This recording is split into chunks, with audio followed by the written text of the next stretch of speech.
Hello, and I want to introduce you to our 2022 Stylist of the Year, Becky Fulton from Oh My Style. Welcome, Becky. Hello, thank you for having me. You're welcome. We were chatting before we hit record, and part of the reason that I've invited you to join me is to sort of do a recap of 2022. In 2021, you were our one to watch, and then to go on and win Stylist of the Year is quite an achievement. And I know your family have been a big support in that.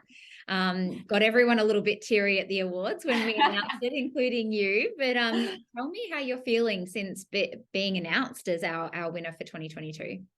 Yeah, look, it has honestly taken me a good solid week for it to settle in. When I came back home to Albury, and I felt sorry for my first client. The next day, we were in a shopping session, and every shop that we went into, all the sales assistants and everyone was like, congratulations, oh my goodness. So I was just like, oh, thank you. Like, it was really overwhelming. Yeah, so exciting. I still cried for a week after. Every time I thought about it, I got a bit teary all over again. So it's finally settled in now, and it's just awesome to look back on your achievements and realize how far you've come, and that, you know, your hard work and dedication is recognized. Not that, you know, you ever really need solid recognition, but it's a beautiful thing to be recognized and realized how far you've come. Yeah, definitely. And I know for some people in our community, that's the one thing that they never do. They never stop to sort of look back on all the things that they have achieved. So I love that that's something that you do. I'm curious, and we sort of spoke about this at awards night, but if we were to sort of go back to the beginning of your journey in styling with ASI, what advice would you give yourself? I think the number one thing is to just back myself 100%, believe that I am really good at my job, and I have a passion that exceeds that as well. And just stepping into that and just backing that, you know, I've received the training and I know what I'm doing, and just stepping into, I guess, everything that I know that I've been called to do. Another one probably would be as well is just removing that real imposter syndrome. You know, I can't say that I'm perfect now. We still step into that.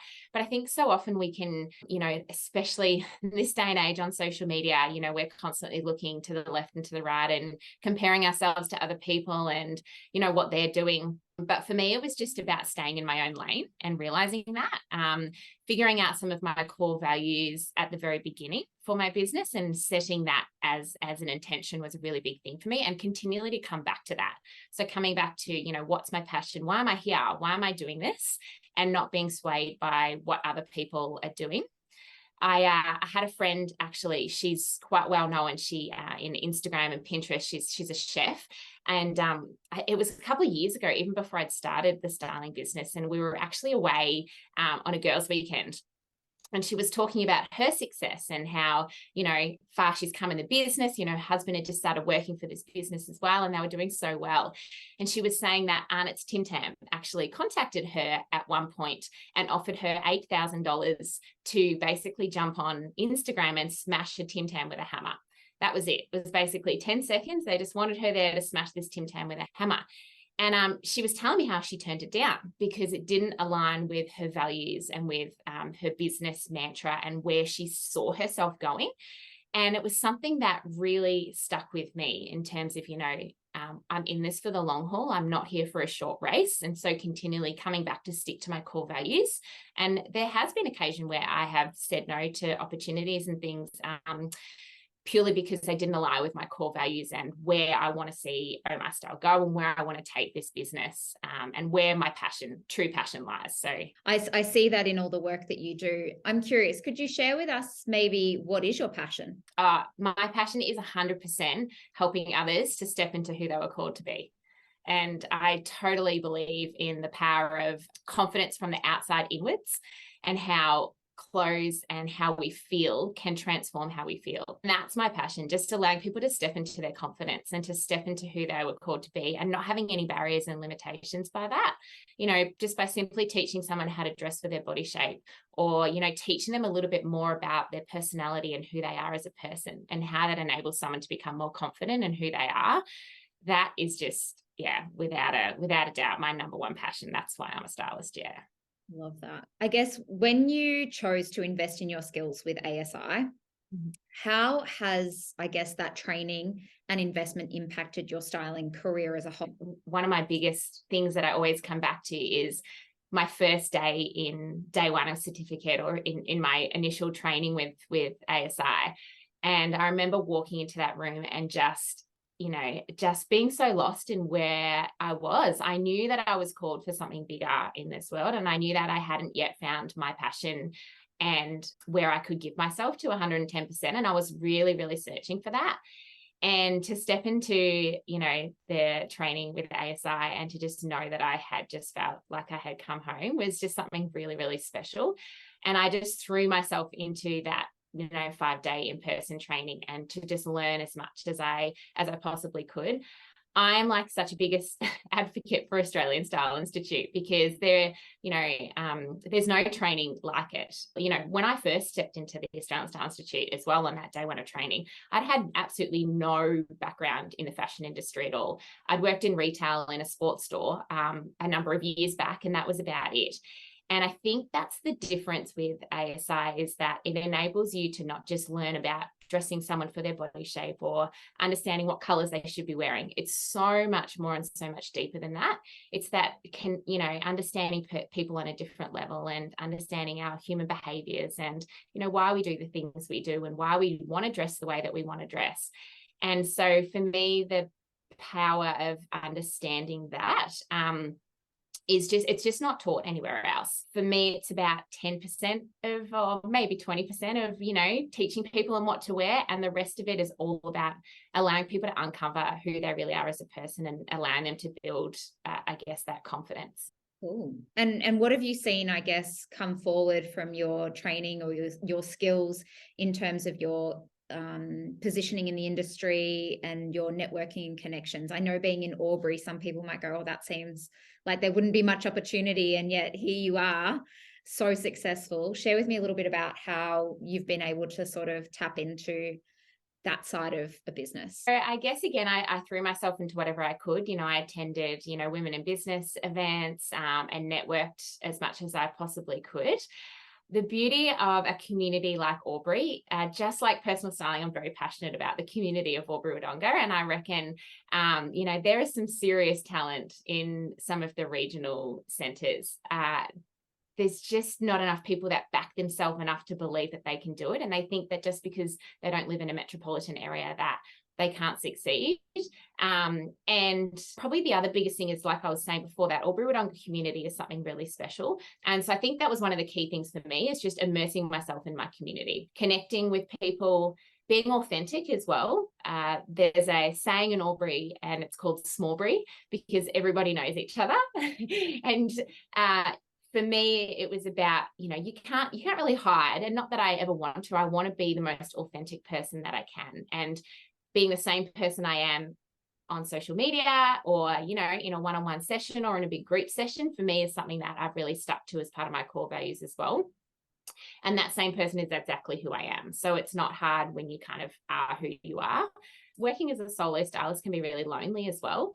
And so for me, even the Australian Style Institute community was important for me to get involved in and to commit myself to, because it can get really lonely. There's some days where you're sitting doing lookbooks at your computer for 8 hours all day, and you're on your own. And I was used to being a part of a workplace that had over 500 staff. And, if you got bored, you could go and chat to someone for 10 minutes and then boost your morale. But having that, the ASI community as well was really important to me, to ensure that I was, anytime I was feeling a bit on my own, I had that opportunity to have that backing behind me. What are some of the, I guess, wins that you've seen through the community, through that networking? For me, I think there's probably a double-sided sword to that. It's one of my talents, I believe, is being able to connect with people on different levels as a person. Part of, I guess, why I think my style and my personal styling career has been so successful is being able to relate to people on different levels and enabled myself to connect with people kind of no matter where they are or where they're at. I would say 90% of my bookings come from previous clients. Some of my personal styling clients are basically my advocates for my style and for my business. They're out there in the community marketing for me. So often I'll have, I've got one particular client who's just incredible, and I'll hear, I was chatting to so-and-so and I was chatting to so-and-so, and they said I had to book with you and you've got to get Becky. And so I think it's, really important to create that connection, and an authentic connection as well, not being the same person you are in person as what you are to social media. So Becky, with your networking and, small Bree sort of community, how have you seen opportunities come through with, say, local businesses in order to expand your reach and, I guess, customer base or client base? So for me, it was about, I offered quite a couple of free different services up, I guess, getting myself out there and thinking, okay, where is my ideal client and who do I want to work with, and connecting in those different community like hubs to make sure that I was kind of connecting with my one-on-one client. And so whether that would be, people would come to me and say, hey, can you do a gift voucher for this event? Or can you do a gift voucher for that event? Or, hey, can you come and share a little bit about, what you do? And it's not always about getting paid for every opportunity. Sometimes it's about going, I can see that this is going to be able to invest in my business. So, anytime a local business would come to me and say, hey, would you like to provide a gift voucher for this? My answer was always yes.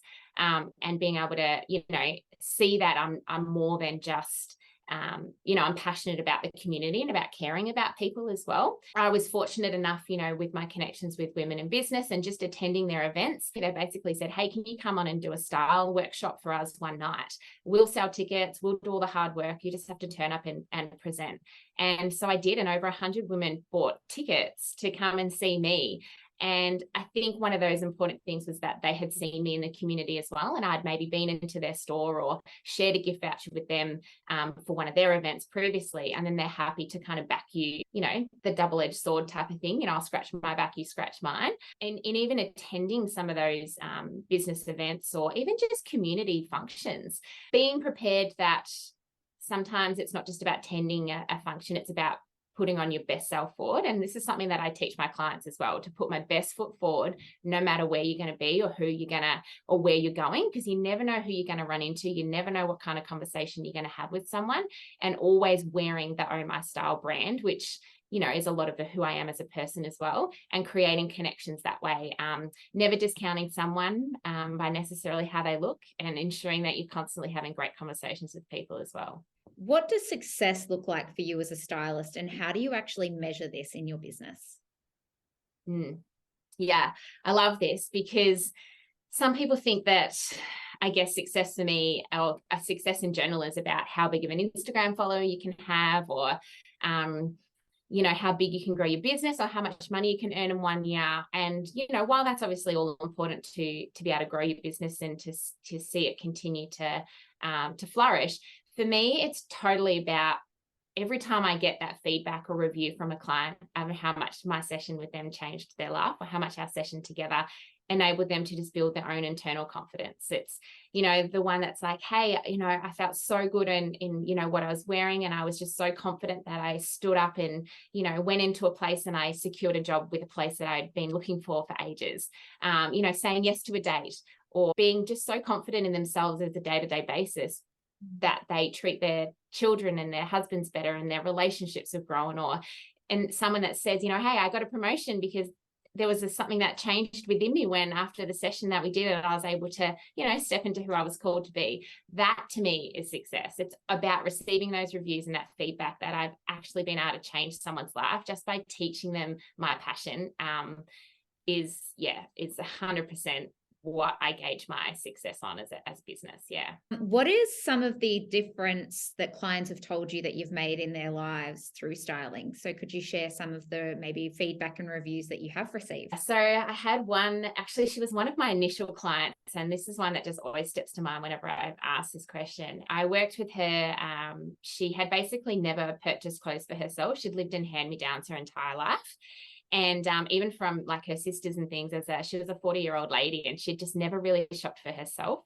So she was moving from Albury up to the coast, and she finally thought, you know what, I'm going to invest in myself, and I've got a basically starting a new life up there, so I'm gonna get a new wardrobe and just build some confidence before I go. I got an email from her about 4 weeks after she moved, and she said to me, "You'll never guess what happened. One morning we got up and my husband and I were going for breakfast, and I put on this dress that you had helped me purchase." And she goes, "I just felt so good in it." And we went to breakfast, and we're walking past, she's a massage therapist, and we're walking past this massage parlor that she thought, "Oh, geez, I'd love to work there." And she said to me, she goes, "I felt so confident. I just walked straight in there and asked if they had any jobs available." And they were just about to put a sign up to say that they were hiring. And 2 days later, she secured the job. And that was just purely because she just felt so good about herself when she got up in the morning. Another one is I had a client who had finished having 3 children, and I took her shopping.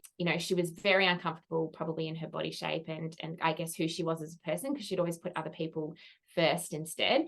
And she had said to me at the beginning, "Look, I'm not sure if we're going to find anything that suits me or that fits me, but look, let's give it a red hot crack." I love it when clients say that to me at the beginning, because I just know it's going to be a success. Anyway, we ended up buying her an entire wardrobe, and she went away, and not only did she feel good on that day, but she emailed me 2 months later to just say how much even her one-on-one relationship with her children had been built, just purely by the fact that she was finally put herself forward, and she was just feeling confident, and her connections in just how she spoke to her children, because she felt good in herself, was something completely different. So that's just 2. I could probably go on and on and on, but yeah. It's funny. Sometimes when you tell people that you're a stylist, and I speak from my own experience, that people go, "Oh, so you just dress people," and they just think it's about the clothes, but it, even based on what you've just shared, is so much more than that. So much. It is. Yeah. It's honestly a very small part of what we do as stylists. Yeah. You've worked with 300 clients at this stage. What has been the key marketing or sales approach you've taken to have your services be so in demand? I think I mentioned this before, actually. The biggest marketing tool for me is my previous clients. I would honestly think, I'd say about 90% of my clients, someone has spoken to a previous client and said, "Oh, you've got a book with Becky, and, I had such an incredible session with her." And yeah, they're some of my biggest advocates out in the community, marketing me. So I think that's been a really big thing. And so why do I think that they market me the way that they do? And it's definitely the service that I provide to them. It's about, in the first couple of minutes of initially meeting with a client, I'm looking for that way and how I can connect with them. Allow them to understand that I get where they're at, and I understand who they are as a person, and I guess providing a service that enables them to feel understood. Then I think the second part of it too is that I'm always coming back to goals and outcomes. So it's, for me, every time I wrap up with a client, it's coming back to the initial reason that they booked with me in the first place, and going, "Okay, have we achieved this? Have I helped you in the reason that you came to me to begin with?" And making sure that I've had that conversation with them and mastered, "Okay, do you feel satisfied that the reason you wanted to book with me, that I've been able to help you with that?" And so then that's just been a natural marketing tool. Yeah, I think in the initial stages of, I guess, promoting Oh My Style and promoting my business, I got a bit caught up in the fact of thinking that I had to have the perfect, transitioned reel and the most aesthetically pleasing Instagram. I realized a little bit in that it's definitely not about that. It's, again, coming back to my core values of why I want to be a stylist and what I want to do. And it's not about building as many Instagram followers or becoming an influencer. That's totally not why I became a stylist. I went in, and there's a lot of content creators and social media coaches and things out there. And I watched a lot of what they did and kind of took what resonated with me and how I could apply that to my business. So practically 3 things that I did each week on social media. I made sure I had a reel, which was helping people to see what I could help them with. Then a post, which was, be sharing a client review or, sharing how in more detail and how I can help someone. And then just sharing client stories of how I've worked with them. And so I kind of stuck to that, throughout that time as well. Where do your ideas for social media content come from, and how has your success in this space impacted the success of your business? Yeah, so my social media ideas definitely come from, one side of it would be my own personal styling journey. So I think I mentioned this in the beginning, that not only did I, when I first stepped in and started my initial training with ASI, did I feel as though I'd found my place in the world, but everything that I learned really impacted me. It actually changed my own level of confidence and my own, I guess, style journey. And so one of the things that I've always applied to my social media is, what did I need help with?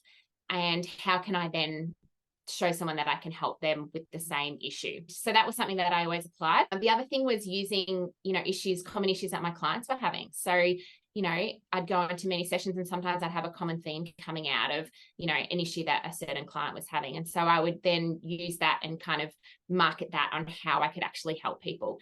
People don't want to see the perfect twist or the perfect twirl or the perfect reel of transition. They want to know how you're going to help them.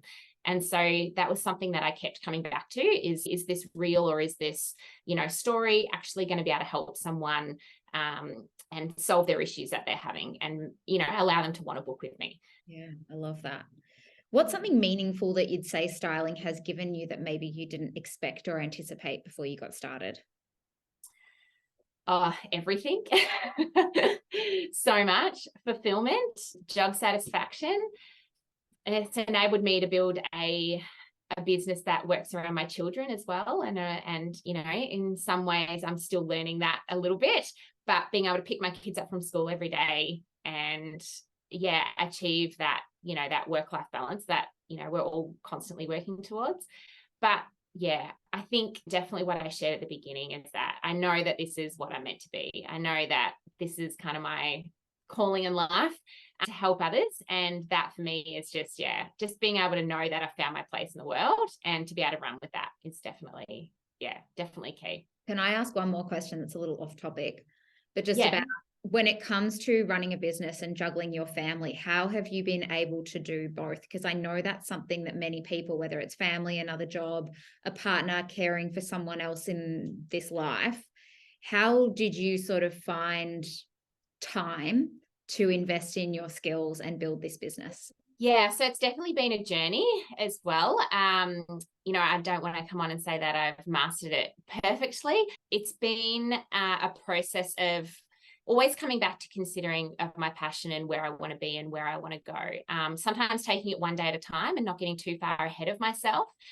When I'm overwhelmed, knowing that I've got things like mentoring with ASI, you, Claire, when I can book a session with you and go, wow, I'm feeling really overwhelmed at where I'm going or what I'm doing, and just having that ability to having someone who can mentor me and talk me through that, and again, bring it back to a step-by-step process instead of getting, there was days when I just feel so overwhelmed by the work that I had to do that, and then obviously wanting to build a business and build it successfully as well. But just taking that opportunity to take it one day at a time. It's definitely still a work in progress, but I think when you love what you do, it's, as much as I've worked hard this year, it really doesn't, in some ways, doesn't feel like it. It feels hard when you're in the slog, but then when you look back, it's like, I just love what I do so much. I'm so passionate. I believe in what I do. And so I want to put the hard work in and put the effort in. Yeah, while I know I've worked hard, you also can look back and go, it doesn't feel like work, because I love so much about what I do.